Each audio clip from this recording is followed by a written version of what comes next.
자, 반갑습니다. 여러분, 명인학원에서 영어를 가르치는 유청훈입니다. 오늘은 우리 유더 베스트 모의고사 시즌2로 돌아왔습니다.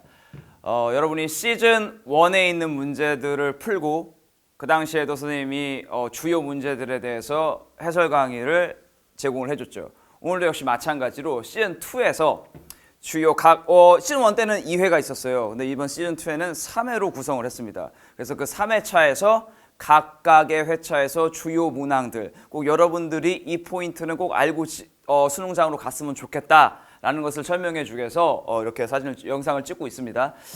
여러분이 이제 이 영상을 보고 그 다음에 보기 전에 먼저 문제를 풀겠죠. 문제를 풀고 그 다음에 영상을 보는 시점이 아마 수능이 한 3주 정도 남은 시점일 거예요. 혹은 4주 정도 남은 시점일 겁니다. 그 4주 남는 동안 어떤 컨텐츠를 가지고 그 다음에 어떤 식으로 학습을 하느냐에 따라서 여러분들의 수능 점수에서 정말 되게 직접적으로 영향을 미칠 수가 있습니다. 왜냐하면 이 남은 4주간의 기간이 결코 짧은 시간이 아니에요. 그리고 이 남은 4주간이 수능이랑 가까워지면 가까워질수록 여러분의 머릿속에서 남아있는 부분들이 굉장히 많을 겁니다. 그래서 이 학습을 하는 컨텐츠로 여러분들이 꼭 영어시험, 수능 영어시험에서 좋은 성적을 얻을 수 있도록 문제를 만들었고 그 다음에 내가 여러분들한테 설명을 해주는 시간을 마련했어요.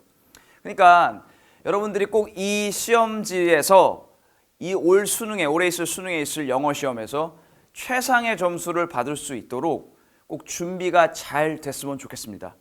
그래서 그러한 결과를 내려면 여러분들이 앞으로 해야 될 것들이 몇 가지가 있어요. 특히 평가원에서 각 유형마다 뭘 원하는지, 특히 이제 킬러 문항들이 되겠죠. 그런 킬러 문항에서 어떠한 사고방식을 원하는지, 그 다음에 어떤 식으로 문제를 풀기를 원하는지를 지금부터 꼭 정리를 할 필요가 있습니다. 이제 마무리돼 가시는 시점이니까. 그러니까 이렇게 중구난방으로 문제를 푸는 게 아니라 딱 정돈되게 문제를 각 유형마다, 특히 킬러 문항의 경우에 어떤 식으로 문제를 접근할지에 대해서 정리를 할 필요가 있어요. 그래서 이 모의고사를 가지고 그런 정리하는 역할을 여러분들이 할 수 있도록 구성을 했습니다. 그리고 여러분들이 또 하나 이제 알아야 될 게 뭐냐면 진짜 시즌 1 때 이런 얘기를 되게 많이 들었어요. 문제가 너무 어렵다고. 정확하게 그게 선생님이 의도한 바입니다. 여러분 왜 그런 얘기 알죠? 모래주머니라는 얘기 알죠? 되게 클리셰처럼 되게 진부한 어떤 표현으로 쓰는 말들인데 왜 우리가 모래주머니를 차고 걷다가 빼버리면 되게 날아갈 듯이 걸어다니잖아. 활동을 할 수 있고. 마찬가지입니다. 일부러 수능을 준비하는 그 수험생들에게 수능보다 몇 단계는 더 어려운 문제를 줌으로써 여러분들이 실제 수능에서는 되게 쉽게 느껴질 수 있게끔 그런 의도로 만든 모의고사예요. 여러분 수능을 준비하는데 수능보다 쉽게 준비하면 의미가 없습니다. 왜냐면 여러분 생각을 해봐요. 수능 시험장에서 정말 그 긴장이 되고 1초 1초가 소중한 순간에 너무 문제가 어려워버려가지고 당황해버리면 중간에 문제를 못 풀어. 진짜 못 풉니다.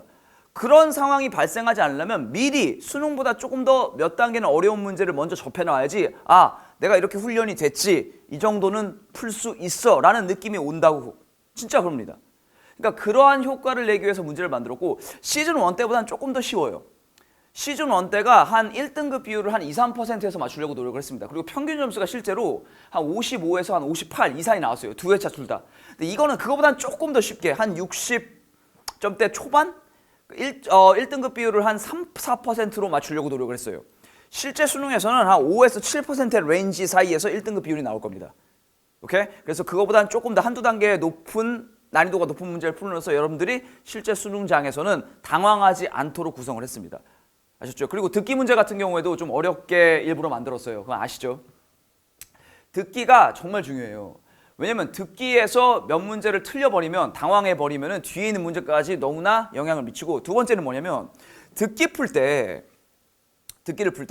독해 문제 많이 풀잖아. 그죠? 근데 그때 평소에 내가 듣던 것보다 수능 시험장에서 듣기가 느리게 들려. 그러면 독해 문제를 훨씬 더 많이 풀 수 있습니다. 선생님이 1회차, 그러니까 시즌 1 때 학생들한테 가장 들었던 얘기가 뭐냐면 그거였어요. 구평을 보기 전에 시즌 1이 나왔잖아요. 그죠? 근데 그때 시즌 1을 먼저 풀고 구평을 가서 풀더니 듣기가 너무 느리게 들렸다는 거야. 천천히도 아니고 느리게 들렸다는 거야. 평소보다 좀 더 천천히가 아니라 그냥 아예 느리게. 그러니까 독해 문제를 훨씬 더 많이 풀렸다는 얘기죠. 10문제에서 많게는 14문제 풀었다는 애까지도 얘기를 들었습니다. 그러니까 이 듣기에서도 되게 좀 약간 어렵고 까다롭게 그리고 좀 더 빠르게 일부러 구성을 했고 그 연습을 토대로 해가지고 실제 시험장에서는 좀 더 천천히 느끼게끔 그래서 독해 문제도 더 많이 풀 수 있게끔 일부러 만들었어요. 알죠? 그러니까 그런 것들을 좀 감안하시고 문제들을 푸실 때 여러분들이 생각을 하셨으면 좋겠습니다. 아셨죠? 그리고 이제 1회, 그다음에 2회, 그다음에 이제 3회에 대해서 이제 주요 문항들에 대해서 설명을 할 텐데 이 주요 문항들에 대해서 설명을 하는 이유는 뭐냐면 여러분들이 이 문제를 풀 때, 이 유형을 풀 때는 꼭 이런 부분들을 가져갔으면 좋겠다. 이 문제에서는 그런 것들 이제 특히 이제 킬러 문항들 같은 경우에 그죠? 예를 들어서 뭐 목적 문제랄지 신경 문제랄지 그런 문제들은 여러분들이 그냥 혼자 할 수 있잖아요. 그죠? 그러니까 내가 굳이 이렇게 설명할 필요는 없고 여러분들한테 이 킬러 문항에서 이 문제는 꼭 가져갔으면 좋겠다라는 그 포인트를 설명하기 위해서 이런 영상을 지금 준비하고 있습니다. 그러니까 그 포인트를 꼭 가져가시길 바래요. 그 포인트를 꼭 가져가시고 다시 한번 곱씹어 보시고 그래서 수능 시험장에서 꼭 사용할 수 있기를 바랍니다. 그래서 수능 날 최고의 결과를 얻기를 바랄게요. 아셨죠? 그래서 이제 1회에 있는 주요 문항부터 한번 들어보겠습니다. 일단 첫 번째 문제는 문법 문제부터 설명을 좀 해볼게요. 여러분 문법 문제가 정말 이런 생각 하시기 마시기 바랍니다. 지금은 무슨 문법 수업, 개념 수업을 듣거나 이럴 때가 아니잖아요. 그죠?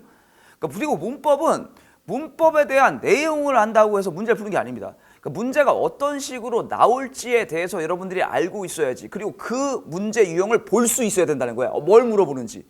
그리고 그 물어보는 문제의 의도를 파악하고 뭘 필요로 하는지만 알면 문법 문제는 그냥 다 끝납니다. 지금 1, 2, 3회에 있는 모든 문법 문제들이 올해 수능에 나올 수 있을 만한 주제들로 구성을 해놨어요. 전부 다 선지들을. 그러니까 어려워하지 마시고 여기 있는 선지들 중에서 이 문제는 이걸 물어보는구나. 이 문제는 저걸 물어보는구나. 그럼 이렇게 답을 하면 되겠네. 이렇게 답을 고르면 되겠네. 이 생각을 하시면서 들으시면 돼요. 문법을 모르도 상관없습니다. 유형을 파악하시면 돼요. 유형을. 알았어? 오케이? 봐봐봐. 일단 1번 문제 같은 경우에는 어려운 문제는 아니죠. 1번 문제 같은 경우에는 벗을 힌트로 줘가지고 여기 있는 것과 수의 일치를 물어보는 문제. 그죠? 단수니까 단수로 간다는 거. 그 다음에 2번 문장 같은 경우에는 지금 전치사 플러스 관계대명사가 있습니다. 2번에서는 전치사 플러스 관계대명사인데 여러분 요건 좀 알아두셔야 될 게 전치사 플러스 관계대명사는 뒤에 완전한 문장이 나옵니다. 오케이? 네, 완전한 문장이 나와요. 그 완전한 문장이란 뭐냐면 동사 이렇게 있고 일반적인 경우에 완전한 문장이 뭐냐면 동사 앞에 명사, 동사 뒤에 명사 아니면은 이렇게 형용사가 오게 되면은 완전한 문장이라고 해요. 그러면은 이것과 반대되는 개념이 불완전한 문장이거든. 완전한 문장과 반대되는 개념이. 그래서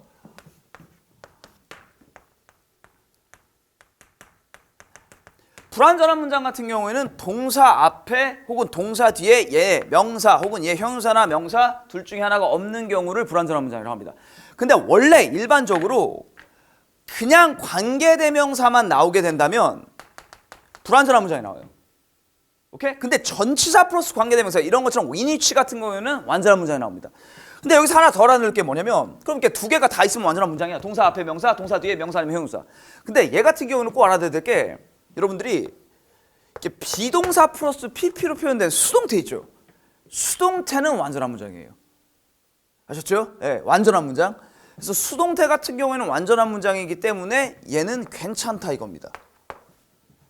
아셨어요? 네. 얘도 올해 수능에서 충분히 하나의 선지로서 나올 수가 있는 문제고 그 다음에 이제 3번 선지 같은 경우에는 앞에 이렇게 비동사 보시면 돼요. 3번 같은 경우에는 봐봐. 비동사가 앞에 있고 이렇게 물어볼 수 있어. 뒤에 이게 ing가 오거나 혹은 ed, pp가 오거나 이게 뭘 물어보는 거냐면 ing가 온다는 거는 능동태, pp가 비동사 그러니까 동사에다 ed이 붙는 형태 그걸 pp라고 하는데 그걸 수동태라고 합니다. 이건 뭘 물어보는 거냐면 뒤에 명사가 있는지 없는지를 물어보는 거예요. 수동태 같은 경우에는 뒤에 명사가 붙지 않습니다. 능동태 같은 경우에는 뒤에 명사가 붙어요. 그러면은 얘는 뭘 물어보는 거냐? 그럼 이 뒤에 명사가 있냐 없냐를 물어보는 거야. 그럼 이 명사 없잖아 지금. 그죠? 그러니까 비동사 PP 괜찮다 이겁니다. 수동태를 물어보는 문제. 그 다음에 답은 4번인데 답은 4번이 이따 가고 5번부터 할게요. 5번 같은 경우에는 수의 일치를 물어보는 문제죠. 수의 일치를 물어보는 문제. 그러니까 수의 일치 문제 물어보는 문제 같은 경우에는 주가 주어가 뭔지에 대해서 수의 일치가 정해지니까 얘 같은 경우에는 얘가 이렇게 복수기 때문에 for이 괜찮다. 그죠? 오케이.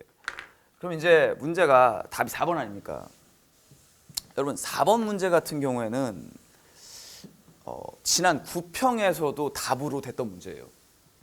9평에서도 답으로 나왔던 그 주제입니다. 보세요. 4번은 이건 꼭 알아주셔야 될게요. 여러분 잘 봐. 문장에서 동사의 수는 접속사의 수 플러스 원개입니다. 문장에서 동사의 수는 접속사의 수 플러스 원개예요. 아셨죠? 그럼 문장에서 내가 항상 그러니까 이제 선생님이 이제 학생들한테 가르쳐 줄 때 이 문제용에 대해서 가르쳐 줄 때 동사에 대한 네모를 치라고 하고 접사는 세모를 치라고 합니다. 그럼 이게 나와요. 잘 봐. 지금 내가 노란색으로 해놨는데 이 문장을 보세요. 여기서부터 in China and other countryes부터 저쪽 나온 다음에 여기 지금 동사가 하나 있습니다. are. 그죠? 여러분 여기 세미콜론 있죠? 세마이콜론. 요거는 세모의 역할을 할 수 있어요. 접사 역할을 할 수 있습니다. 그 다음에 여기 has라는 동사가 있어? 그럼 네모 쳐야죠. 그 다음에 여기 is generally conducted라는 동사가 있어요. 그죠? 수동태로 표현하는 동사. 그럼 지금 세모가 몇 개 나왔어요? 한 개가 나왔습니다. 그죠? 네모 몇 개입니까? 하나, 둘, 세 개. 동사니까 하나, 둘, 세 개 나왔어요. 그럼 이 공식이 성립이 되려면 뭐가 하나 더 있어야 됩니까? 방정식 아니야. 뭐가 하나 더 있어야 돼요? 세모가 하나 더 있어야지. 그러니까 플러스 원개 되니까 하나, 둘, 세 개가 될 거 아니야. 맞잖아.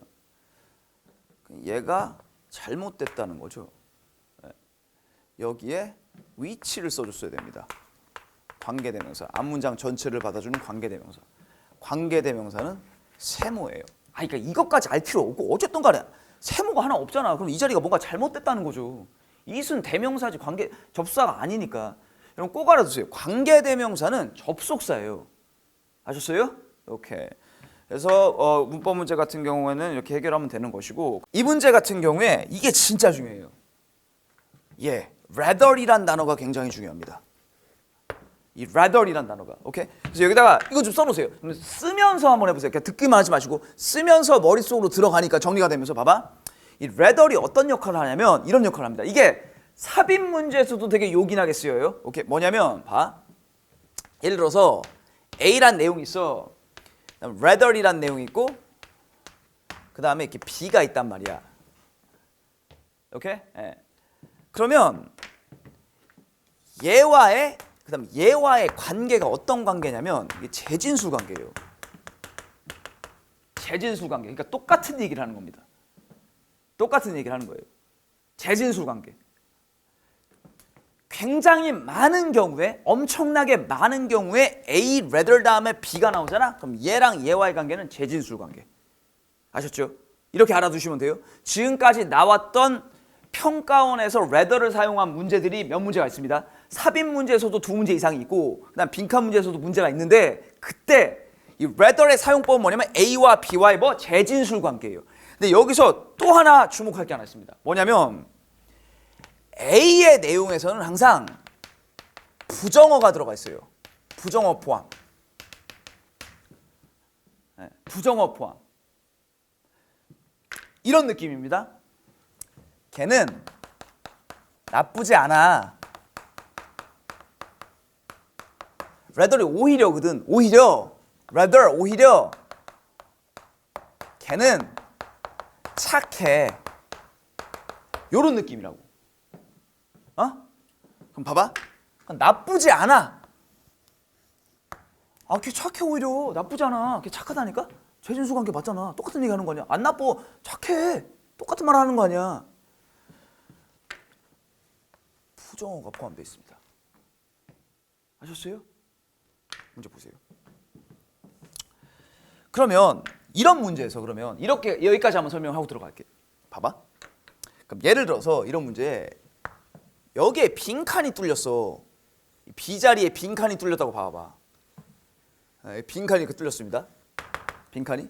그럼 얘에 대한 근거 어디 있는 거예요? 여기 있겠지. 왜? 얘랑이 재진수 관계니까. 맞죠? 똑같은 말 하는 거니까. 대신에 부정어를 포함했어. 얘는. 그럼 얘는 그것과 똑같은데 부정어가 안 포함되어 있는 거겠지. 그거야. 봐봐. 여기 지금 rather 있는 문장에 빈칸이 포함되어 있습니다. 맞죠? 이걸 B라고 해보세요. 안 그래? 그럼 답에 대한 근거가 뭐냐면 여기부터 여기까지 있다는 거야. 이게 A잖아. 안 그래? 그러니까 봐봐. 여기서 여기에 대한 답에 대한 근거를 제공한 거야. 안 어려워요. 보세요. 직접적으로 답에 대한 근거가 얘인데 봐봐. 얘인데 보세요. 사실 여기까지 여기서부터 더 상관이 없는데 보세요. It does not define. 여기서 이 시문에는 reason을 얘기하는 겁니다. 뭘 정의하지 않으면 moment of decision. 결정의 순간을 뭘로 정의하지 않는데 external. 외적인 걸로써 정의하지 않는데. 그러니까 외부적인 걸로 정의하지 않는데. 그러니까 외적인 게 아니라는 얘기야. 그러니까 reason은 뭔가를 결정할 때 외적으로 외부적인 거에서 결정을 하지 않아. 외부 요인에 의해서. 봐라. 이게 not 있잖아. 그럼 봐봐봐. 여기에 이렇게 나온 거예요. A에서 어떤 내용이 나온 거냐면 external, 외부적 요인이 아니다라고 나온 거야. 맞잖아. 그리고 여기 rather이 있는 거야. 그 다음에 여기 지금 뭐해? B에 빈칸이 뚫려 있는 겁니다. 근데 얘는 얘랑 똑같은 말이 돼요. 그럼 외적이지 않다. 그럼 뭐가 돼야 돼요? 내적이다, 내부적이다, internal, 내적이다 라는 표현이 돼야 될 거 아니야. 내적이다, 내부적이다, 혹은 내적이다 라는 표현이 들어가야 될 거 아니야. 그럼 답이 3번인지 알겠습니까? Interest or reason itself. 여기서 interest는 관심이에요. 그 이성 그 자체의 관심. 이성 그 자체의 관심. 그러니까 내적인 요소를 얘기하는 거예요. 그러니까 얘랑 지금 반대가 external 아니야. 맞잖아. 근데 앞에 뭐가 붙었어? not이 붙었잖아. 그러니까 외부적이지 않다. 내적이다. 맞잖아요. 여러분 보세요. 선생님이 이 문제를 통해서 꼭 얘기하고 싶은 게 이겁니다. 항상 답에 대한 근거가 어렵다고 생각하면 안 돼. 그러니까 이렇게 생각하세요. 지문의 난이도랑 답의 근거의 난이도 있죠. 그래서 반비례 관계입니다. 얘가 이렇게 가면은 얘가 이렇게 갈 수 있다는 거예요. 반대로 킬러 문항에서 2942 구간의 문제에서 오히려 지문 난이도가 낮잖아. 그거 조심해야 돼. 왜냐면 그럴 경우에는 선지에서 여러분들에게 낚으려고 교묘하게 선지를 구성하는 경우가 있어요. 그럴 때를 오히려 조심하셔야 돼요. 알았어? 그러니까 지문의 난이도가 낮잖아? 그럼 선지를 조심하고, 지문의 난이도가 높아? 그러면 답에 대한 근거는 굉장히 쉬운 곳에 있다라고 생각하시면 된다 이겁니다. 뭔 말인지 아셨죠? 오케이. 32번 문항 같은 경우에는 여러분 이게 여러분들도 이제 수능을 얼마 앞둔 수험생들이니까 꼭 반드시 머릿속에다가 꼭 빈칸 문제를 풀 때는 특히 생각해야 될 게 뭐냐면, 빈칸은 기본적으로 뭘 찾는 거냐면 지문의 핵심 내용을 찾는 거예요. 알았어?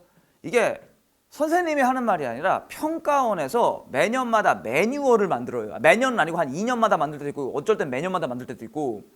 그 매뉴얼이 뭐냐면은 야 우리가 각 영역마다 국어, 수학, 영어, 탐구 이런 각 영역마다 우리가 문제를 이렇게 만들 테니 니네들은 이 문제를 이렇게 풀어라고 매뉴얼을 만들어줘. 자기들의 출제 원리가 담겨있는.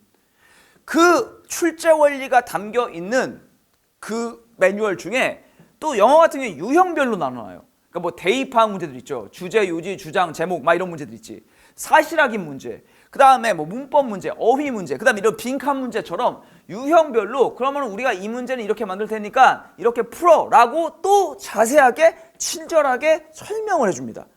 거기에 뭐라고 나있냐면 빈칸 문제에는 빈칸에 들어갈 내용은 딱 두 가지다 라고 얘기를 해요. 하나는 핵심 내용이고 또 하나는 뭐냐면 핵심 내용과 관련된 세부사항이라고 나옵니다. 그러니까 핵심 내용과 관련된 세부사항이라는 건 뭐냐면 일단 핵심 내용이 있고 그 핵심 내용과 관련해가지고 좀 더 디테일한 걸 물어보는 경우, 오히려 뭐 인과관계랄지 이런 논리관계를 물어보는 경우. 근데 그러면 기본적으로 핵심 내용 아니면 핵심 내용과 관련된 세부사항이라고 했으니 기본적으로 핵심 내용을 만약에 빈칸 문제를 풀 때 못 찾는다? 그럼 둘 중에 하나예요.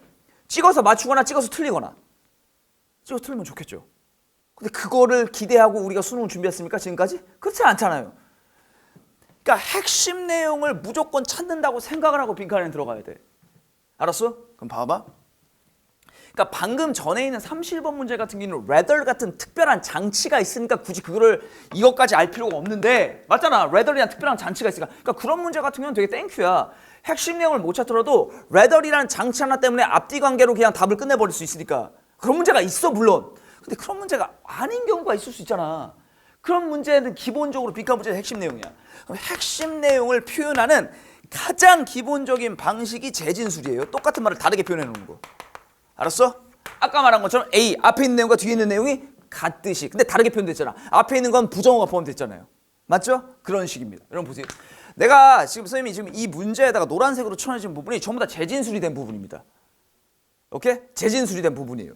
그리고 이 문제에서는 하나를 더 생각해야 될 게 뭐냐면 빈칸의 좀 주체라는 개념에 대해서 좀 여러분들이 생각을 했으면 좋겠어요. 이 빈칸의 주체. 그러니까 빈칸의 주체는 뭐냐면 빈칸이 뭐에 대한 설명인지. 알았어? 그러면은 그 빈칸 문제 같은 경우에는 그 빈칸의 주체가 있고 그 빈칸의 주체에 대한 설명이 있을 거 아니야. 야, 그러면 이 문제 같은 경우에는 어떻게 되겠습니까? 문제 자체가 그 빈칸의 주체에 대한 다양한 설명이 돼 있을 거예요. 여러 번 설명이 돼 있겠지. 그 빈칸의 주체가 어떤 내용인지에 대해서. 아, 그래야지 문제를 풀 수 있을 거 아닙니까? 객관식 문제인데 답에 근거가 없으면 문제가 아니에요. 맞잖아. 그거를 재진술로 표현한다 이거야. 알았어? 봐봐. 이 노란색으로 표현하신 부분들 전부 다 재진술된 부분입니다. 잘 보세요. Reading process, 뭔가 읽는다는 게 involves 뭐만 포함시키냐면 reader and text. 읽는 사람이 있고 텍스트는 글이겠죠. 당연히 읽는 과정에서는 당연히 당연한 얘기 아니야. 리더도 있어야 되고 텍스트가 있어야 될 거 아니야. 근데 both the reader and the text, 그 글을 읽는 사람과 텍스트 그 문자 글들은 interact, 상호 교류를 한대. and share, 공유해요. 뭐 transaction experience. transaction이 무슨 말이냐면 사실은 뭔가 이렇게 거래한다는 내용인데 이게 뭔 말이냐면 서로 왔다 갔다 한다는 거야. 그러니까 나는 글을 읽고 글은 나한테 정보를 주고. 어쩌고저쩌고 나와. 보세요. text shapes. 뭘 형성하냐면 리더의 경험을 형성한대요. 그렇지. 왜냐하면은 글을 보면서 독자는 읽으니까 그 경험을 형성시킨다 이거야. selecting, 선택을 해. limiting, 그 다음에 뭐야? 뭘 제한시켜요? 그 다음에 ordering, 뭘 해? 정리를 해준대. 뭐 어떤 생각에 대해서 that the best conform to the text. 어떤 생각들이냐면은 그 텍스트에 가장 잘 맞는 그런 생각들을 정리시켜주고 제한시켜주고 선택시켜준다 이겁니다. 됐어요? 네. 그 다음 보세요. The reader and the text. 그럼 글을 읽는 사람과 그 글이라는 게 뭘 만들어놔? 새로운 형태를 만들어낸대. 새로운 것들, 창조물. 그게 뭐야? 포엠이라는 거야. 시라는 거야. 그러니까 봐봐. 글에는 누가 필요해? 리더리 필요하고 뭐가 필요해? 텍스트가 필요해. 그럼 이거를 읽으면서 글을 읽으면서 얘네들이 뭐해? 상호작용을 한다고 나와요? 상호작용? 맞죠? 그럼 그 상호작용 한다는 게 뭐냐면 이겁니다. 맞잖아요. 글이 독자의 경험을 만들어준다 이거야. 맞잖아. 독자 입장에서는 글을 읽고 그 글은 뭐냐면 독자한테 경험을 만들어준다. 그럼 상호작용 하는 거 맞잖아. 그리고 얘가 뭘 만들어내냐면 상호작용을 하니까 또 뭘 만들어? 포함이라는 걸 만들어내는데 시라는 걸. 그럼 얘 상호작용해서 만들어내는 게 뭐야? 포함이라 이겁니다. 맞죠? 이거의 창조물이 포함이야. 근데 봐봐. 빈칸의 주체가 포함입니다. 시라는 게 이제는 뭘로 정의돼? 빈칸으로 정의된다는 거야. 아까 지금까지 계속 얘기했잖아. 포엠이 만들어져? 상호작용하니까. 상호작용 왜 만들어져? 독자랑 리더랑 독자랑 글이랑 뭔가를 하니까 교류를 계속해서 하니까. 하나만 더 볼게. 마지막에 이 표현 보세요. 이것도 참 잘 보셔야 되는 게 지금 내가 아까 빈칸의 주체가 포엠이라고 했잖아. 근데 포엠에 대한 설명 한 번 더 해줍니다. 더 자세하게. 포엠이라는 게 만들어져요? 뭐 할 때마다? 독자가 텍스트랑 교주할 때마다, 상호작용할 때마다. 이거 위에서 똑같은 말 아니야? 맞잖아. 이미 여기서 나왔잖아. 그럼 이건 언제 뭘로 정의될 수 있는 거야? 독자랑 글이랑 상호작용한다로 정의가 될 수 있다는 거죠. 재진술. 그리고 빈칸에 대한 주체를 조금 확인한 거. 봐봐. 보세요. 그거를 되게 잘 표현해놨습니다. 4번 보세요. 뭐의 결과야? Result of an event, 사건의 결과예요. 어떤 사건? That takes place, 발생하는. 뭐 during the reading process, 맞잖아. 글을 읽는 과정 동안에 발생했던 결과. 맞잖아. 글을 읽는 과정에서 발생한다고 했잖아. 상호작용 했다고 했으니까. 되게 잘 표현해놨어요. 그 표현 자체를. 오케이? 예. 그래서 답이 4번이란 거. 여러분 이 문제에서 여러분이 가져가셔야 될 게 두 가지입니다. 첫 번째는 뭐냐면은 빈칸 문제의 전형을 본 거예요. 뭐? 핵심 내용을 표현하는데 그 핵심 빈칸에 들어갈 내용은 핵심 내용인데 핵심 내용을 어떻게 표현한다? 재진술로서 표현한다. 첫 번째. 또 하나 생각해 줄 건 뭐냐면은 빈칸에 대한 주체를 확인을 할 수 있으면은 굉장히 쉽게 문제를 접근할 수 있습니다. 왜? 뭐에 대한 걸 물어보는지 알 거니까. 그럼 그거에 타겟을 잡고 가면 될 거 아니야. 그거에 대한 설명을. 그러니까 사실은 이렇게 얘 같은 경우가 이런 표현이 나와줬으면 땡큐라는 거죠. 왜? 노골적으로다가 포엠이 뭔지에 대해서 설명을 다시 한번 해줬으니까. 그지? 예.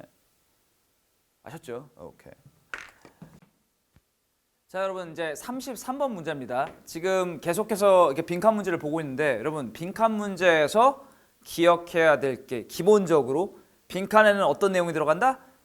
지문의 핵심 내용 혹은 핵심 내용과 관련된 세부 사항이 들어간다. 그러면 핵심 내용을 표현하는 방식에 대해서 계속 얘기하고 있죠. 기본적으로 핵심 내용을 표현하는 방식은 뭐다? 재진술. 아셨어요? 보세요. 33번 문제. 이 지문 같은 경우에는 하나를 더 조금 이제 알아야 되는데 이 지문에 역시 빈칸의 주체. 빈칸의 주체가 뭐인지에 따라서 빈칸 문제를 조금 더 수월하게 풀 수 있는 경우가 있습니다. 왜냐하면 그 빈칸은 빈칸의 주체에 대한 그 지문은 빈칸의 주체에 대한 설명을 계속 할 거기 때문에 뭔 말인지 아시죠? 그러니까 빈칸의 주체가 뭔지를 확인을 하면 타겟이 이미 정해진 거니까 그럼 그 빈칸의 주체에 대해서 어떤 설명을 하는 건지를 찾아야 된다는 생각을 할 수 있으니까. 맞죠? 보세요. 그러면 이 지문 같은 경우에는 봐봐 위에 it matters little 별로 그러니까 중요하지 않다 이겁니다. Whether a poet has a large audience 많은 여기서 어디언스는 뭐냐면 포엠에 대해서 그러니까 포엣에 대해서 시인에 대해서 어디언스가 있다는 건 뭐냐면 독자죠. 많은 독자층이 있는 게 별로 중요하지 않대. In its own time 그 자신의 시대에 그러니까 그 시인이 활동하는 시대에 자기의 어떤 큰 독자층이 있는 게 별로 많은 독자층이 있는 게 중요하지 않다 이겁니다. 여러분 근데 이게 이런 부분 같은 경우는 좀 여러분들이 생각을 하셨으면 좋겠는데 기본적으로 수능 문제는 특히 29번에서 42번 구간에 있는 2942 구간에 있는 문제는 생각을 잘 하셔야 됩니다. 그러니까 어떤 생각을 하느냐에 따라서 그 지문이 되게 수월하게 풀릴 수 있는 경우가 있어요. 어떤 내용이 뒤에 이어질지에 대해서 계속해서 추론을 하면서 봐봐. 여기서 어떤 표현을 쓰면 이런 표현을 쓰죠. 별로 중요하지 않다라고. 뭐가? 많은 독자층이 있는 게. 근데 여기를 보세요 여러분. 이 지점을 What matters, 중요한 것은 그러니까 뭐가 되는 거냐면 여기에 이렇게 대비가 된다는 거야. 표현 자체가. 그러니까 우리가 이런 말 하잖아. 야, 그 앞에 있는 내용은 별로 중요하지 않아. 내가 지금 진짜 중요하게 생각하는 것은 이런 말을 할 수 있잖아. 그러면 앞에 내가 어떤 내용을 한다고 어떤 말을 한다고 했을 때 그 내용은 별로 중요하지 않다는 겁니다. 내가 진짜 하고 싶은 말은 뭐냐면 지금부터 하는 말이라 이거예요. 그럼 여기서도 마찬가지죠. 보세요. 별로 중요하지 않대. 시인이 많은 독자층이 있는 게 그 시대에. 그럼 중요한 거는 뭐냐? 여기서부터 하고 싶은 얘기를 한다는 겁니다. 그러니까 여러분 이런 표현을 별로 그렇게 여러분들이 중요하지 않게 생각하면 안 된다 이거예요. 되게 중요한 정보를 담고 있을 수 있다는 겁니다. 뭐 지문에서 진짜 지은이 글쓴이가 하고 싶은 얘기를. What matters? 그 중요한 게 뭐냐면 is that there should 봐봐. should가 있죠. 핵심 내용을 표현하는 가장 진짜 이건 단순한 방법. 당위성의 표현이 들어가 있으면 핵심 내용을 표현할 수 있습니다. 맞죠? 그러니까 당위성의 표현이 만약에 표현이 된다면 그죠? 뭐 해야 된다라는 뭐 should라든지 뭐 must라든지 혹은 have to라든지 이런 표현이 만약에 들어가 있다. 그럼 그것은 그 지문의 핵심 내용을 준다는 거예요. 얼마나 땡큐인 표현입니까? 근데 이게 우연이 아니라 이거야. 뭐냐면 what matters little 별로 중요하지 않아. 근데 진짜 중요한 건 뭔 줄 알아? 이 시점에서 should가 있다는 게 우연이 아니라 이겁니다. Always be at least small audience. 그럼 보세요. 이것도 되게 대비가 되는 표현인 게 large audience가 있는 게 아니라 small audience 있는 게 중요하다 이겁니다. 그렇죠? 있어야 된다 이거. For him, 걔한테. 여기서 he는 뭐냐면 신 얘기겠죠? And every generation, 모든 세대. 그러니까 모든 세대에서 조금씩 있어야 돼. There should 또 있어요. should가. 그렇지? Should always be small number of people. 맞잖아. 그러니까 이게 재진술이 된 거야. 이렇게. 됐어? 근데 여기 봐봐. small number of people 있어야 되는데 소수의 사람들이 있어야 되는데 근데 그 사람에 대한 설명을 하고 있습니다. Appreciate of poetry. 그 시에 대해서 이해를 하고 있는 사람이 있어야 된대. 그리고 여기서 하는 뭐냐면 또 하나 설명을 해줘요. people에 대해서. 근데 그 사람들이 뭐냐면 independent, 아주 독자적이고 and in advance of their time. 시대를 이미 앞서가야 된대. 그러니까 독자적이고 시대를 앞서가야 된다는 게 무슨 말이냐면은 먼저 이 사람의 진가를 알아봐야 된다는 그런 느낌? Or ready to 빈칸이에요. 그럼 이 빈칸에 대한 주체가 누구냐? Small number of people에 대해서 얘기하는 겁니다. 그럼 봐봐. 앞에서도 얘기했지만 빈칸에 들어갈 내용은 이미 정해졌다고 했습니다. 핵심 내용 아니면 핵심 내용과 관련된 세부사항이에요. 이미 핵심 내용은 나왔습니다. 소수의 사람들이 있어야 된다고. 큰 어디언스, 즉 많은 수의 어디언스가 이게 중요한 게 아니야. 작은 소수의 어디언스가 있어야 돼. 근데 이 지문은 뭐냐면 그 어디언스가 뭐 어떤 사람인지에 대한 설명을 하라고 물어보는 거죠. 그러니까 설명을 물어보는 거죠. 그러니까 이 사람이 어떤 사람인지에 대한 표현.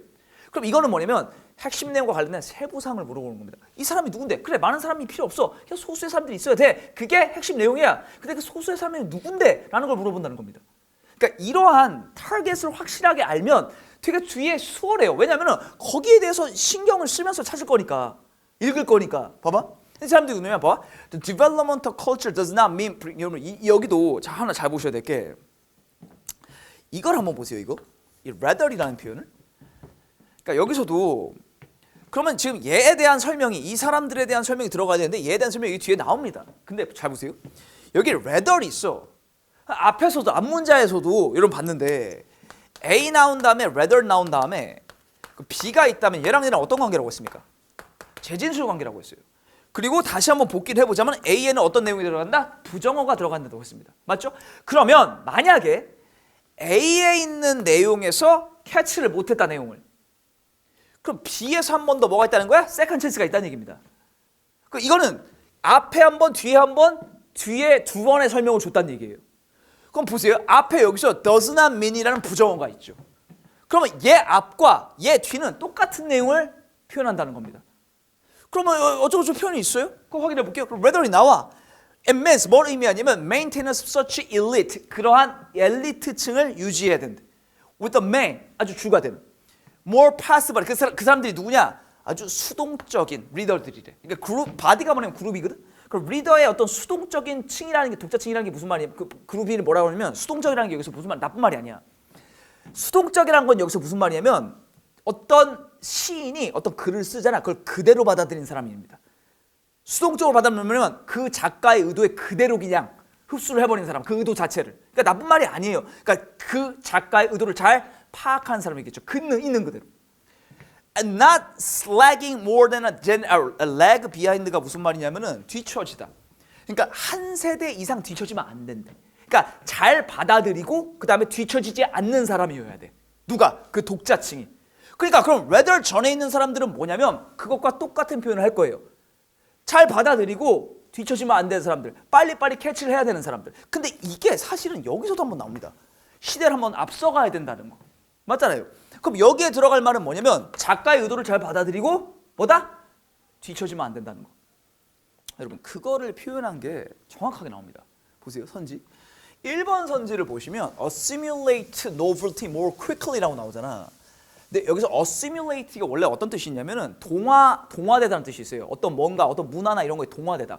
근데 또 어떤 뜻이냐면 흡수하다는 뜻입니다. 받아들이다. 그럼 봐봐. assimilate novelty. novelty가 무슨 말? 새로움이잖아. 새로움을 더 빨리 받아들여야 된다 이거야. 아까 그랬잖아.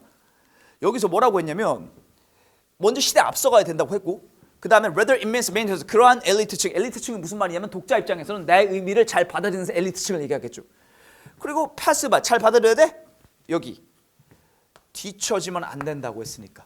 그러니까 이 표현이 뭐랑 매치가 되는 거냐면 novelty more quickly. 새로움을 더 빨리 받아들이는 사람. 흡수하는 사람이 된다는 거예요. 그러니까 얘도 역시 일단 기본적으로 핵심 내용을 주고 핵심 내용이 뭐에 대한 표현인지 그럼 그 핵심 내용에 대한 세부 사항을 물어보고 있다는 겁니다. 그러니까 이런 거를 글을 읽으면서 구분을 하면은 굉장히 유리하죠. 왜냐하면 그 타겟을 정하고 타겟에 내가 뭘 요구하는지를 계속해서 생각하면서 읽을 수 있으니까. 아셨죠? 그러니까 다시 한번 빈칸 문제는 기본적으로 빈칸에 들어갈 내용의 핵심 내용 아니면 핵심 내용과 관련된 세부 사항. 근데 그 핵심 내용이 어떻게 표현했는지를 일단 파악을 해야 되고 이 문제 같은 경우에는 그 빈칸의 주체에 대한 어떤 표현을 요구하는지 어떤 설명을 요구하는지를 만약에 안다면 지문을 훨씬 더 수월하게 풀 수 있다. 여러분 그러니까 항상 쉽게 푼다는 게 아니라 수월하게 풀 수 있다 이거예요. 확률을 높일 수 있다 이겁니다. 아셨죠? 오케이. 그리고 여러분 34번 문제를 보시면 아마 이 회차에서 제일 어려운 문제라고 여겨질 겁니다. 이 문제가. 여러분 다시 한번 말하지만 지문의 난이도가 만약에 높다면 지문의 근거, 답에 대한 근거의 난이도는 낮다고 보셔야 돼요.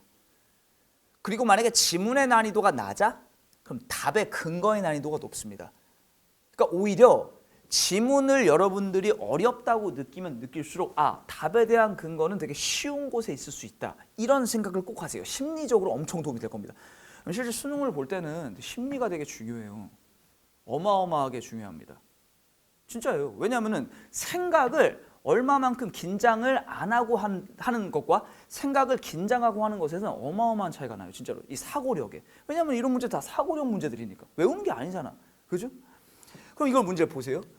그러니까 이 문제도 기본적으로 답에 대한 근거가 어디에서 표현이 되는지 그거에 대한 거에 주안점을 맞추고 좀 보셨으면 좋겠어요. 얘는 재진술입니다. 재진술. 핵심 내용을 재진술을 통해서 표현을 해줘요. 재진술을 통해서. 그러니까 가장 기본적인 도구라고 했죠. 맞죠? 보세요. 그러니까 여기서 justice가 어떤 그 정의에 대한 얘기가 나와요. 정의에 대한 얘기가 나오면서 정의가 무엇인지에 대한 얘기가 나옵니다. 근데 자 답에 대한 근거가 어디부터 나오냐면 여기 지금 노란색으로 표현한 데가 답에 대한 근거야. 일단 그 부분을 먼저 볼게요. 보세요. Each person, 각각의 사람들이 possesses, 뭘 갖고 있냐면 inviolability, inviolability는 불가침성. 불가침성을 갖고 있대.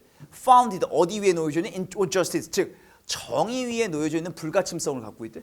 That even, 근데 그게 어떤 불가침성이냐면 even the welfare of society as a whole, 그러니까 사회의 복지 전체적으로도 그냥 override하면 침해하다. 침해할 수 없는 정의를 근거로 한 불가침성을 갖고 있대. 그러니까 약간 말이 어렵긴 한데 뭐냐면 각각의 사람들이 누구한테 권리를 침해받지 않는 그런 불가침성이 있다 이거야. 그러니까 여기서 하는 말은 뭐냐면 자 여기서부터 여기까지 하는 말이 뭐냐면 모든 사람들이 침해받지 않는 자신의 권리를 침해받지 않는 권리를 갖고 있다 이거야. 그죠? 네. 자신의 권리가 침해받지 않아야 된다는 얘기입니다. 그러니까 맞잖아. 침해받지 않는 권리, 불가침성을 갖고 있다고 했으니까. 그럼 보세요. For this reason, 이런 이유로 justice라는 게 denies that, 뭘 부인하냐면 loss of freedom for some, 어떤 일부에 의해서 자유가 손실되는 게 is made right, 만들어진다. 그러니까 이게 봐봐. 그러니까 어떤 일부에 의해서 자유가 손실이 만들어지는 게 옳게 된다는 게 무슨 말이냐면 자유의 손실이 괜찮다고 생각된다는 거야. 일부에 의해서 자유가 손실되는 게 괜찮다고 여겨지는 게 by greater, 뭐에 의해서? greater good shared by others, 즉 다른 사람에 의해서 공유되는 더 큰 선, 즉 더 큰 어떤 good이 뭐냐면 좋은 것들, 그러니까 다른 사람에 의해서 공유되는 더 큰 선이 어떤 사람에 의해서 어떤 사람에게는 자유의 손실이 맞다고 느껴지는 게 부인한다. 이게 무슨 말이냐면 자 말이 좀 어렵게 났는데 잘 보세요. 예를 들어서 100명의 사람들이 있는데 100명의 사람들이 있어. 근데 어떤 정책을 펼쳐. 근데 5명한테는 그 정책이 안 좋아. 근데 95명한테는 그 정책이 좋습니다. 그럼 이 95명한테 좋다는 게 뭐냐면 greater good shared by others예요. 그러니까 다른 사람에 의해서 공유되는 더 큰 선. 더 큰 좋은 것들. 그러면은 봐봐. 95명한테는 좋으니까 100명 중에 5명한테는 좀 안 좋아도 괜찮다 이거야. 맞잖아. 맞잖아. 5명은 안 좋은데 95명 좋으면 훨씬 더 큰 비율의 사람들에게 좋은 거니까 아까 5명 정도는 희생이 된다 이거야. 근데 그거를 부인한다 이겁니다. 그럼 뭐예요? 이 5명의 권리도 역시 소중하다 이거죠. 그러니까 95명 좋으려고 5명에 대한 권리를 침해하면 안 된다는 얘기입니다. 근데 그게 재진술인 게 보세요. 방금 이 두 문장이 재진술 관계인 게 여기서부터 여기까지랑 여기서부터 여기까지가 여기서 뭐냐면 모든 사람들이 권리를 침해받지 않을 권리를 갖고 있다고 했어. 즉 모든 사람의 권리는 다 존중받아야 된다는 거야. 그러니까 5명의 권리까지도 다 존중받아야 된다는 겁니다. 그럼 재진술이잖아요. 즉 모든 사람의 권리는 소중하다는 거야. 그죠? 그리고 it does not allow that. 그러니까 재진술이 나왔으니까 나왔어. 핵심 내용이 나왔습니다. 뭐 모든 사람의 권리는 중요하다. 그럼 it does not allow that. 그럼 보세요. 허용하지 않는데. 이게 이 not이 있다는 걸 좀 잘 보세요. 부정어가 들어가 있다는 거. 허용되지 않아. 뭐가 허용되지 않으면 sacrifices imposed on a few. 몇 명에게 부과된 희생이 are outweighed. 뭐가 되면 초과되면 안 된대. 뭐해서 빈칸에 의하면 초과되면 안 된대. 그러니까 빈칸에 의해서 몇 명에게 부과된 희생이 초과되면 안 된다는 거야. 그러면 여기서 하는 말이 뭐냐면 소수라도 그 권리를 지켜줘야 된다는 거 아니야. 즉 아무리 다수가 좋더라도 소수의 희생은 허용이 되지 않는다는 거 아닙니까? 그러면 여기에 빈칸이 들어가려는 게 뭐냐면 다수의 좋은 거예요. 다수의 선, 다수에게 좋은 것에 의해서 소수에게 few는 뭐냐면 소수를 얘기하는 거야. 몇 명이니까 소수에게 부과된 희생이 허용되면 안 된다는 거지. not이 있으니까. 그럼 빈칸에 들어갈 말이 뭡니까? 다수에게 좋은 거죠. 맞잖아. 이게 지금 세 문장이 다 재진술이에요. 여기서부터 여기까지 첫 번째 문장, 여기서부터 여기까지 두 번째 문장, 여기서부터 세 번째까지가 딱딱딱 다 재진술입니다. 즉 모든 사람이 일정한 권리를 갖고 있고 어떤 다수에 의해서 좋다는 것이 소수에 의해서 나쁘다고 하는 것을 정당화시키면 안 되고 세 번째는 뭐냐면 허용되지 않는다 이거야. 뭐가? 소수의 희생이 다수의 선에 의해서 초과되면 안 된다. 그게 허용되면 안 된다. 즉 빈칸에 들어갈 말은 뭡니까? 다수의 선이겠죠. 그러니까. 안 그래? 그래서 답이 뭐냐면은 아이고 미안합니다. 1번입니다. 봐봐. Larger sum of advantages enjoyed by many. 그러니까 많은 사람에 의해서 누려지는 희생, 어떤 이득의 많은 크기. 그러니까 말을 좀 어렵게 나오는데 이건 뭐냐면 다수에게 좋은 거죠. 맞잖아. 다수에 의해서 누려지는 이점의 합. 그러니까 다수에 의한 선, 즉 다수에게 좋은 거. 그것이 뭘 하면 안 된다는 거야? 초과하면 안 된다는 거야. 뭐를? 소수에게 주어진 희생을. 그러니까 소수의 희생도 뭐가 돼야 돼? 존중돼야 된다는 얘기죠. 왜? 허용되지 않는다고 했으니까. 맞죠? 그러니까 이것도 기본적으로 재진술이에요. 재진술. 근데 항상 얘기하지만 아까도 방금 전에도 얘기했지만 답에 대한 근거는 항상 명확합니다. 수능 수준의 문제라면. 평가원에서 내는 모든 문제들은 답에 대한 근거가 너무 명확해요. 근데 빈칸 문제를 풀 때 여러분들이 꼭 생각해야 될 게 뭐냐면 답에 대한 근거를 어떻게 제시해 주는 거에 대한 생각을 계속해야 돼. 그럼 어떤 식으로 답에 대한 근거를 제시해 주냐? 기본적으로 핵심 내용을 물어보니 기본적인 툴이 재진술이다 이겁니다. 아셨어요? 오케이. 그래서 답은 1번이 되겠고 그 다음에 이제 37번 문제를 보면 순서 문제인데 보세요. 그러니까 37번 문제는 되게 좋은 문제예요. 그리고 여러분이 이 문제를 풀기 전에 일단 기본적으로 하나를 꼭 아셔야 될 게 뭐냐면 순서 문제나 삽입 문제 같은 경우에 그러니까 동일한 메커니즘으로 만듭니다. 기본적으로 되게 공유되는 메커니즘이 이렇게 출제 메커니즘이 공유되는 것들이 되게 많아요. 근데 요즘에 순서 문제를 내는 방식 중에 되게 많이 사용되는 방식이 뭐냐면 내용상의 흐름입니다. 내용상의 흐름. 그 내용상의 흐름이 막무가내로 그냥 내용이 이쪽에서 저쪽으로 간다 이런 느낌이 아니야. 거기에도 역시 뭐가 있냐면은 분명한 근거가 있고 원칙이 있습니다. 근데 이거를 꼭 알아야 되는데 순서 삽입 문제에서 글의 흐름은 항상 거시에서 미시로 간다는 거. 거시에서 미시로 간다는 거. 거시는 뭐냐면 포괄적인 거. 모든 걸 다 포괄할 수 있는. 미시는 뭐냐면 구체적인 거야. 오케이? 그럼 포괄적인 게 뭐냐? 예를 한번 들어볼게요. 예를 들어서 나라, 어떤 나라가 있어. 그 나라는 한 개야, 두 개야? 한두 개가 아니죠. 지구상에 뭐 200 몇 개 나라가 있지 않습니까? 근데 그 중에서 한국 딱 하나 찍었잖아, 구체적으로. 그게 미시입니다. 항상 거시에서 미시로, 그러니까 나라에서 한국으로 간다 이거야. 그래, 흐름이 정해져 있는 흐름이. 그러면 미시적인 것을 표현해주는 가장 기본적인 도구 혹은 가장 기본적인 표현의 연결어가 뭐냐면 for example이에요. 그러면 for example이 있다는 거는 뭔 말이냐면 순서 삽입 문제에서 for example 전에 있는 내용을 A라고 하고 for example 다음에 B에 있는 내용, 뒤에 있는 내용을 B라고 했을 때 이 둘의 관계는 일단 기본적으로 재진수라는 겁니다. 왜냐하면 어떤 내용에 대해서 구체적으로 얘기를 해줄 거니까. 같은 예시를, 합당한 예시를 들어줘야 될 거 아니야. 맞잖아. 합당한 예시를. 그러니까 앞에 있는 거시적 표현에 대한 구체적인 내용을 B, 즉 미시적 표현에서 한 번 더 해주겠죠. 그러니까 재진수 관계겠죠. 그럼 만약에 순서 삽입 문제에서, 특히 이번엔 순서 문제니까 순서 문제에서 for example 있다는 건 뭐냐면 for example 다음에 있는 내용과 그 전 내용이 기본적으로 같다는 거예요. 재진술 관계라는 겁니다. 근데 구체성과 포괄성의 차이라 이거죠. 됐어요? 여러분 자 보세요. 이 문제 같은 경우에 여기도 for example이 있어요. 그지? for example 있습니다. 그러면 이 for example 뒤에 있는 내용과 얘 앞에 있는 내용이 재진술 관계고 그게 포괄적인지 구체적인지 그 차이만 있다 이겁니다.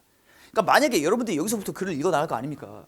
읽으면서 여기 있는 for example을 보잖아. 그럼 그 생각을 꼭 하셔야 돼요. 아, 이 뒤에 있는 내용 아직 읽지는 않았지만 이 뒤에 있는 내용은 기본적으로 얘 앞에 있는 내용과 재진술 관계. 하지만 포괄성과 구체성의 차이만 있겠다. 그러면 이 앞에 있는 내용이 어떤 내용이 나올지 대충 알 수 있을 거 아니야. 얘와 매치를 시켜주면 되는 거니까. 됐어요? 이 부분을 한번 이 문제에서는 한번 꼭 보시고. 자 보세요. 그러면 위에서 한번 가볼게. In most modern countries, 대부분의 어떤 현대 국가에서 where 어떤 국가냐면은 where the goal of universal schooling. universal school이 뭐냐면 어떤 보편적인 어떤 교육, 공교육을 얘기하는 겁니다. 공교육, 보편적 교육. 보편적 교육이 has been extended to the secondary level. secondary level은 중학교, 고등학교. 우리나라 치면 중학교, 고등학교.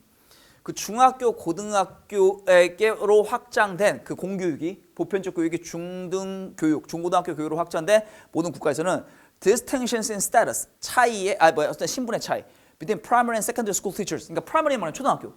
초등학교와 그 다음에 중고등학교 선생님들의 신분의 차이가 have moderated. moderated가 무슨 말이냐면은 약화되다. 그러니까 원래 신분의 차이가 있었나 봐. 신분의 차이가 원래 있었나 봐. 근데 그 신분의 차이가 moderated. 뭐가 됐다? 약화가 됐다. 그러니까 신분의 차이가 별로 줄여졌다는 얘기죠. 그러니까 신분의 차이가 이제 거의 없다는 얘기. 줄여졌다는 얘기. 신분의 차이가 줄여짐. 됐어요? 자, 여기서도 이제 하나 봅시다. 이 표현 하나 볼게요. such situation이라는 표현. 여기서 주목해야 될 게 such라는 표현인데 여러분 자 순서 삽입 문제에서 this의 복수형인 these 그 다음에 얘네 둘을 모두 다 한꺼번에 쓸 수 있는 such 같은 경우에 뒤에 어떤 명사가 나오거나 혹은 어떤 내용이 나올 수 있어요. 그죠? 그럼 순서 삽입 문제에서는 뭐냐면 이 뒤에 있는 명사 혹은 내용이 이 앞에서 뭐가 돼야 돼? 반영이 돼야 됩니다. 그게 this나 such의 활용법이에요. 그러면 그러한 상황에서는이라고 했고 여기부터 어떤 내용이 나오는데 여기까지 내용이 나와. 그죠? 여기까지 내용이 나옵니다. 그럼 이 뒤에 있는 내용에 대한 게 이 앞에 있는 내용과 매치가 돼야죠. 왜냐면 그런 상황이라고 했으니까. 그럼 그런 상황 속에서 앞에 상황이 나왔을 거 아니야. 그러면 in such situations니 앞에 있는 어떤 상황에서 뒤에 있는 내용이 있다는 거예요. 그럼 이 뒤에 있는 내용과 앞에 있는 그 상황에 있는 내용은 매치가 된다는 거죠. 왜? 그 앞에 있는 상황을 좀 더 자세하게 설명을 할 거니까. 봐봐. Secondary school teaching. 그러면은 중고등학교에서 가르치는 게 has become relatively less selective. selective라는 말은 무슨 말이냐면은 그러니까 selective가 그러니까 선발을 할 때 어떤 사람들을 뽑잖아. 선발할 때 selective하다고 말하면 되게 어렵게 선발되는 거야. 그러니까 대학교도 입시에서 이 학교에서 입학이 되게 selective하다. 그러면 학교 들어가기가 되게 힘든다는 겁니다. 근데 셀렉티브하지 않다라는 게 무슨 말이냐면 학교 들어가기가 쉽다는 얘기예요. 그러면 역시 사람을 선발할 때도 셀렉티브하게 뽑으면은 학교 선생님을 되게 어렵게 보는 거. 그러니까 경쟁률이 치열하다는 거지. 근데 덜 셀렉티브하다는 게 무슨 말이냐면은 선생님을 뽑는 게 덜 힘들다는 겁니다. 그러니까 쉽게 된다는 거죠. 보세요. 학교 선생님이 되는 게 덜 힘들어졌대. 상대적으로. 모함에 따라서 additional teacher, 추가적인 선생님들이 are so for. so for이 무슨 말이냐면은 구해지다. 그러니까 추가적인 선생님들이 필요했기 때문에. 그러니까 맞잖아. 사람들을 더 많이 뽑으면 선생님 되기가 더 쉽잖아. 그러니까 예를 들어서 100명 뽑을 때랑 1000명 뽑을 때랑 수월하지. 이게 훨씬 수월하잖아. 그렇잖아요. 인원을 많이 뽑으면 뽑을수록 더 쉽게 되는 거니까. At the same time, 동시에 that primary school teachers, 초등학교 선생님들이 have increased their training level. 뭘 했대? 걔네들의 훈련받는 레벨. 그러니까 학교에서, 그러니까 초등학교, 그러니까 교대겠죠. 우리나라 따지면 그 학교에서 트레이닝을 되게 많이 받는데, 그러니까 증가가 됐다는 게 무슨 말이냐면 원래는 덜 받았나 보지. 근데 이제 증가가 됐어. 그리고 therefore 그러므로 their salary and status levels 뭐도 증가됐대? 임금과 걔네들의 지위의 수준도 증가했대. 그러니까 옛날에는 프라이머리 즉 초등 교육의 선생님들은 임금도 낮았고 지위도 낮았어. 근데 더 증가가 됐다는 겁니다. 그럼 원래 프라이머리 티처리랑 세컨더리 티처리랑 원래 차이가 더 났나 보지. 근데 프라이머리 티처의 트레이닝도 증가시켰고 그 다음에 임금도 늘어났고 그 다음에 지위도 상승을 했어. 그러면 격차가 점점 줄어든 거 아닙니까? 맞잖아요. 그러니까 이거를 in such situations이라는 표현에서 반영을 해주는 거예요. 여러분 여기서 진짜 중요한 게 뭐냐면 만약에 in such situations라는 표현이 없잖아. 이게 없잖아. 표현이 없잖아. 그럼 여기서 일로 연결될지 모릅니다. 몰라요. 어떻게 될지. 근데 in such situations라는 표현 때문에 such라는 표현 때문에 얘 앞과 얘 뒤가 연결된다. 즉 동일한 내용으로 연결된다는 게 정해지는 거예요. 그만큼 저런 such 같은 연결어적인 표현이 굉장히 중요합니다. 앞 내용과 연결시켜주는 그런 연결어적인 표현이. 그러니까 여기서 일로 신분의 차이가 줄어들었다라는 게 뭐냐면 여기서 이렇게 나타난다는 거죠. 뭐 increase 됐다는 표현으로다가. 근데 그게 in such situations로 연결이 돼 있으니까. 그러니까 여기서 지금 일로 가는 게 확정이 됐다는 겁니다. 왜? in such situations 때문에. 자, 근데 여기는 이제 사실은 이 문제에서 메인으로 하려는 얘기는 아니고 이 문제에서 여러분들이 꼭 가져가야 된다고 여겨지는 이 문제의 어떤 출제 의도 중에 되게 좋은 포인트가 왜 C에서 B로 가는지입니다. 저 for example을 한번 활용해 보자 이거예요. for example은 다시 한번 말하지만 뭐라고? 미시적인, 즉 구체적인 표현의 시작점입니다. 그러면은 for example 다음에 있는 내용과 그 전에 있는 내용은 뭐가 돼야 돼? 연결이 돼야 된다 이거예요. 맞아? 그럼 봐봐. 여기서 이 표현을 좀 봐줬으면 좋겠는데 사실 그리고 그러니까 여기서 이것만 다시 한번 얘기할게. 여기서 이 표현을 한번 보세요. 그러니까 왜 여기서 지금 일로 연결된다는 거에서 여기서부터 여기까지 잠깐 봐봐. 여기서부터 in a growing number of countries 많은 나라에서 primary school teacher 그러니까 초등학교 선생님들이 must have as much university level training as secondary school teachers. 뭐가 되는데? 훈련을 받는데 그게 뭐 secondary school teachers랑 비슷하게 훈련을 받는데. 그러니까 이것도 뭐야? 차이를 줄여준다, 격차를 줄여준다는 거의 표현이에요. 이 moderate 된다는 거의 표현이라 이거지. 이것도 하나 짚고 넘어가고. 자, 그럼 다시. 그럼 왜 C에서 B로 연결돼야 되냐? 이 표현. Single criterion and allowance has been established. 여러분 잘 보세요. 그래서 allowance가 뭐냐면은 월급입니다. 월급 봐봐. 하나의 동일한 기준과 혹은 월급이 확립이 됐대. 그러니까 뭐가? 초등학교 선생님과 그 다음에 중고등학교 선생님들의 하나의 동일한 기준과 하나의 월급이 확립이 됐다 이거야. 하나의 기준으로 확립이 됐대. 그러니까 초등학교 선생님하고 중학교 선생님이랑 월급 기준이 똑같아졌다 이겁니다. 원래는 차이가 났나 보죠. 근데 셀러리 레벨이 어떻게 됐다고 했어? 차이가 줄어들었다고 했으니까. 아니 올라갔다고 했으니까 초등학교 선생님들이. 그럼 차이가 격차가 줄어들었을 거 아닙니까? 그래서 여기서 얘기하는 게 월급이 하나의 기준과 월급이 정해졌다는 표현을 쓰는 거예요. 여기서 이 표현을 잘 보세요. 이 월급이라는 말에 C에서 지금 월급이라는 말 썼습니다. 하나의 기준으로 정해졌대? B를 봐봐. 예를 들어서 average annual salary of primary teacher, school teachers in U.S. public schools. 미국의 그러니까 평균 연봉 초등학교 선생님의 미국의 공교육에서 was about 95% of that of secondary school teachers. 중고등학교 선생님의 뭐가 됐대? 95% 정도가 됐다는 거야. 여러분 잘 보세요. 원래는 차이가 되게 많이 났었다 이거야. 월급이. 근데 하나의 기준으로 정해졌다 이거지. 하나의 기준 월급이. 근데 그 기준이 뭔지 모르잖아 우리가. 그냥 하나의 기준으로 정해졌다는 얘기만 했어. 그럼 포괄적이죠. 왜? 어떤 기준인지 모르니까. 근데 여기서 예를 들면서 되게 구체적으로 나옵니다. 연봉이 95%까지 가졌다 이거야. 그러니까 원래 중고등학교 선생님들이 100만 원을 받았어. 그 초등학교 선생님들은 원래 한 50만 원 받았나 보지. 근데 이게 올라가서 뭐가 됐어? 95까지 갔다 이거야. 그러니까 동일해졌다는 얘기를 하는 겁니다. 거의. 그러니까 여기서 하나의 기준, 즉 하나의 월급이 확립이 됐는데 그 하나의 월급은 뭐냐? 95%까지 올라갔다 이거예요. 그럼 거의 비슷해진 거 아닙니까? 이게 하나의 월급 기준이 확립됐다는 표현의 구체적 표현이에요. 왜? 구체적인 수치를 줬으니까. 아 맞잖아. 95%가 얼마나 구체적입니까? 94%도 있고 93%도 있는데. 그러니까 여기서 지금 for example에서 그 salary 얘기, 즉 임금 얘기를 더 구체적으로 한다 이거예요. 역시 여기서 allowance란 구체적인 언급 없이 그냥 포괄적으로 월급이 그냥 하나로 확립이 됐어. 하나의 기준으로. 근데 그 기준이 뭐냐? 95%까지 됐다 이거야. 라는 구체적 표현으로. 아셨어요? 이게 거시에서 미시로의 연결입니다. 아셨죠? 그러니까 순서 문제에서 어떤 트렌드를 가지고 문제를 내는지 여러분들이 파악을 할 수 있으면 나중에 역시 맞잖아. 문제를 우리가 내는 게 아니라 평가원이라는 기관에서 냅니다. 그럼 그 기관에서 이런 식으로 문제를 내니 그럼 우리의 그 줄이는 출제 원리에 맞춰가지고 그 문제를 풀어내는 게 우리의 역할 아니에요. 그럼 이 출제 기도를 만약에 알고 있다면 훨씬 수월해지겠죠. 문제를 접근하는 자체가. 아셨어요? 거시에서 미시의 연결을 꼭 하시기 바라요. 아셨죠? 오케이.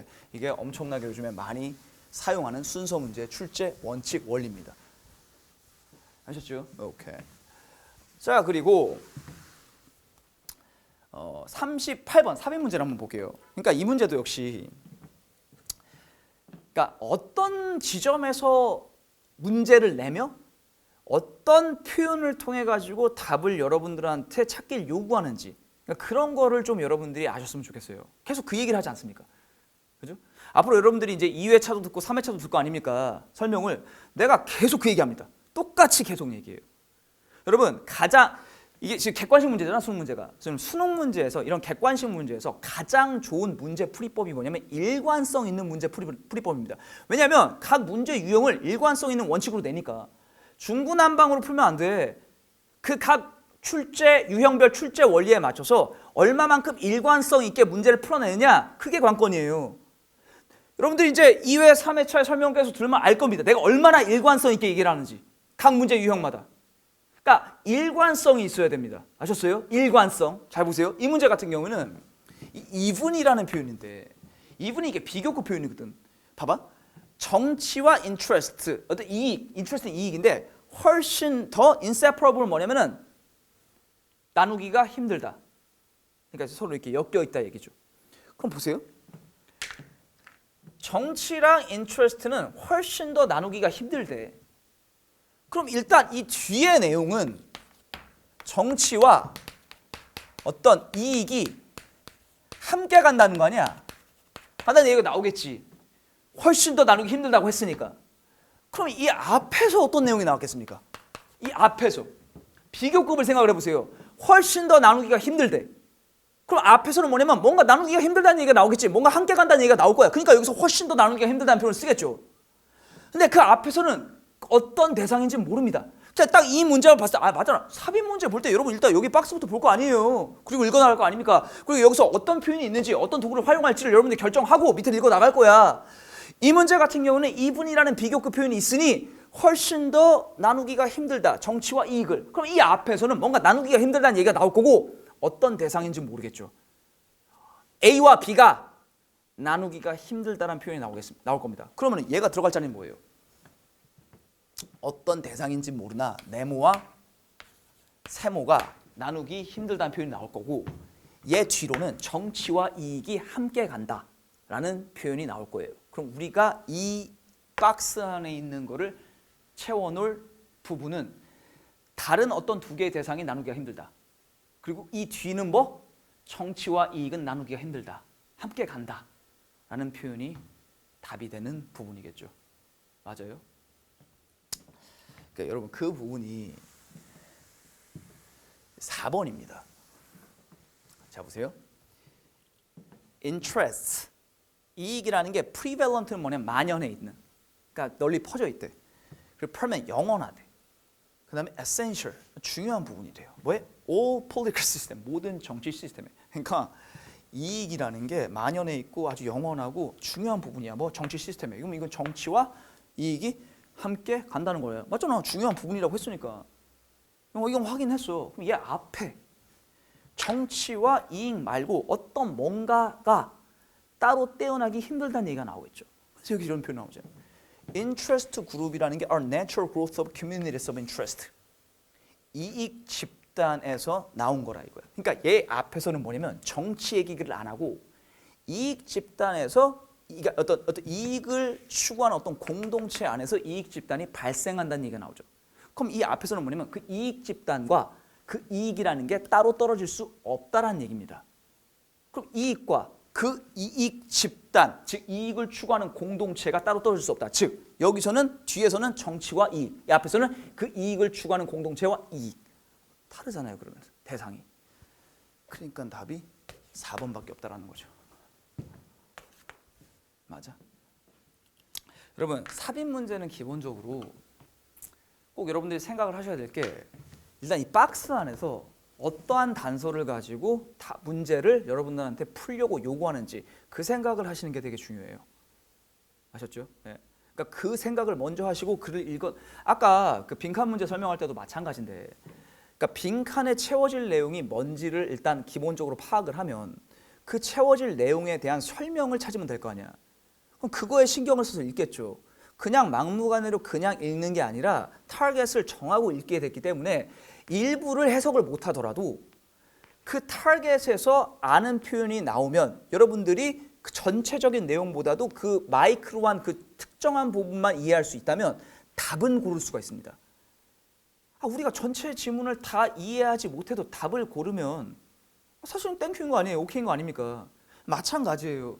이 지문도 이 문제도 삽입 문제 같은 경우는 일단 이 부분에서 어떤 표현을 활용할 수 있을지에 대한 생각을 먼저 할 수 있고 이걸 먼저 읽을 거니까 그럼 그 도구를 생각을 하면서 글을 읽게 된다면 앞과 뒤의 내용에서 어떤 부분이 매치가 될지에 대한 걸 생각할 수 있으니 더 확률이 높게 더 정확하게 답을 고를 수 있다는 겁니다. 아셨죠? 네. 그래서 일단 1회에 대한 설명은 여기까지 할게요. 앞으로 여러분들이 2회, 3회에 대한 설명을 볼 텐데 꼭 여러분들이 생각을 하셔야 될 게 선생님이 이제 설명하지 않았습니까? 그럼 설명한 지점들을 좀 잘 보셨으면 좋겠어요. 다시 한번 복기를 해보셨으면 좋겠고 이런 부분을 활용을 해가지고 답에 대한 근거를 찾는구나라고 2회, 3회 계속해서 마찬가지입니다. 선생님이 아까도 말했지만 일관성 있게 얘기할 거예요. 그 일관성을 여러분들도 캐치하시길 바라요. 아셨죠? 그래서 You the Best 모의고사 시즌 2 1회에 대한 설명을 마치겠습니다. 여러분 수고 많으셨습니다.